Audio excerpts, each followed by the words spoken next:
Hi everybody, I'm Matt Walker. I teach philosophy and humanities at Yale-NUS College in Singapore. Today I'm going to take a look at Mengzi's views on human nature. In particular, I'm going to take a look at Mengzi's defense of the claim that human nature is good. Mengzi, also known as Mencius, was an early Confucian philosopher. He lived in the 300s BCE. Like Confucius, Mengzi was concerned to defend a certain conception of the good life for human beings. Call this conception of the good life the Confucian way, or the Confucian Tao. According to the Confucian way, possessing virtues like benevolence, righteousness, propriety, and wisdom are central to a life well lived. When Mengzi says that human nature is good, Mengzi's thought is that human beings have innate potentials or predispositions toward such virtues. We naturally tend toward these virtues. As Mengzi says, benevolence, righteousness, propriety, and wisdom are not welded to us externally. We inherently have them. In presenting this view, Mengzi uses an agricultural metaphor. He describes these potentials and predispositions as sprouts of virtue. Mengzi in turn locates these sprouts of virtue in the heart, or heart-mind, which Mengzi identifies as the seat of our cognitive and affective dispositions. Mengzi's thought is that if we fully cultivate our sprouts, if we tend to our predispositions toward virtue and become fully virtuous, then we will bring our human nature to full fruition. We will flourish as human beings. But what evidence does Mengzi adduce for the view that human nature is good? On what basis, in other words, does Mengzi think that we have such predispositions toward benevolence, righteousness, and the like? Here, I want to take a look at one of the most famous arguments in the Mengzi. It appears in Mengzi 2a6. Like some other famous arguments in the history of philosophy, it involves a thought experiment. I'll call Mengzi's thought experiment the child and the well case. Ladies and gentlemen, meet little Ria. Suppose that little Ria is toddling right along through this field. And suppose further that she's heading obliviously right toward this scary-looking well. There's the well. There's little Ria toddling along, getting closer. Ah! Whew. I guess I should add that what you saw was only a dramatization. According to Mengzi, anyone who saw little Ria about to toddle into that well would have an immediate, non-reflective gut reaction. As Mengzi says in 2a6, anyone would feel a surge of alarm and compassion. Indeed, simply imagining the child in the well case vividly to yourselves, you might feel something of this alarm. Okay, so what should we conclude from Mengzi's child and the well thought experiment?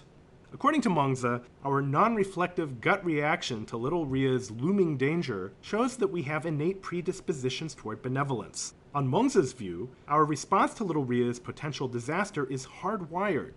Human beings, by nature, are simply predisposed to respond with alarm and compassion when they see defenseless innocents about to face harm.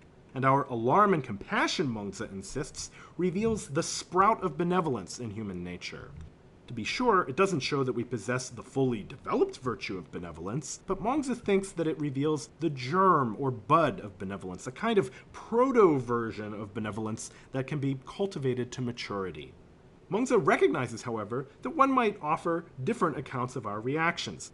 According to one alternative proposal, perhaps one's response to little Ria's danger is instrumentally motivated. In other words, maybe one feels alarm and compassion for little Ria because one has certain ends in view, or because one has ulterior motives.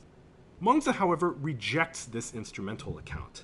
Hearing about little Ria, Mengzi says, one would feel alarm and compassion not because one sought to get in good with the child's parents, not because one wanted fame among their neighbors and friends, and not because one would dislike the sound of the child's cries.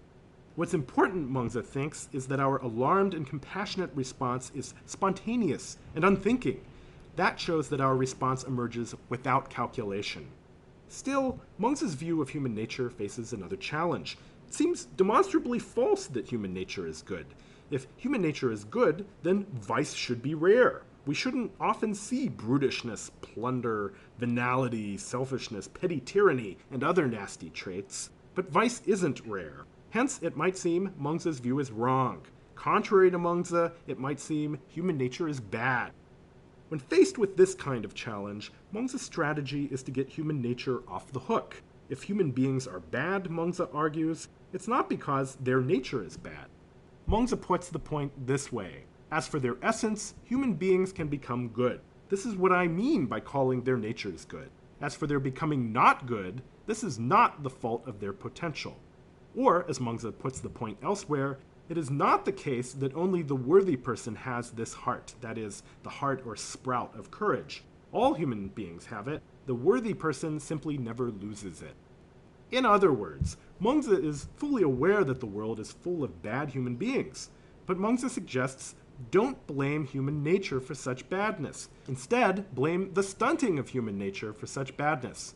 Human nature does have predispositions toward virtue, but these predispositions can be corrupted.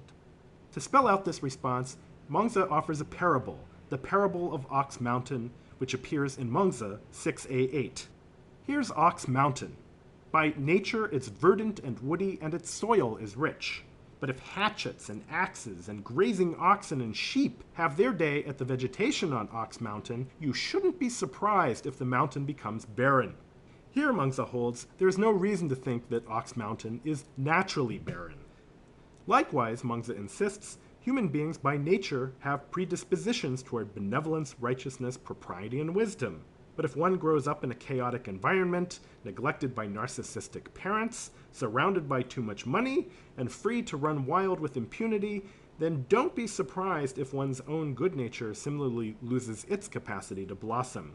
Yet as with Ox Mountain, Mengzi believes, there's no reason to think that human beings are naturally bad. For Mengzi, cultivating virtue does not constitute a mutilation or radical transformation of one's human nature. Cultivating benevolence and righteousness is not like making a willow tree into cups and bowls. In other words, ethical education is not a kind of maiming. On the contrary, Mengzi thinks that ethical education is like good gardening. It constitutes a tending that enables innate tendencies to reach fruition. So, to return to the point about the willow tree, ethical education is more like caring for and nurturing the willow tree so that it reaches its full growth.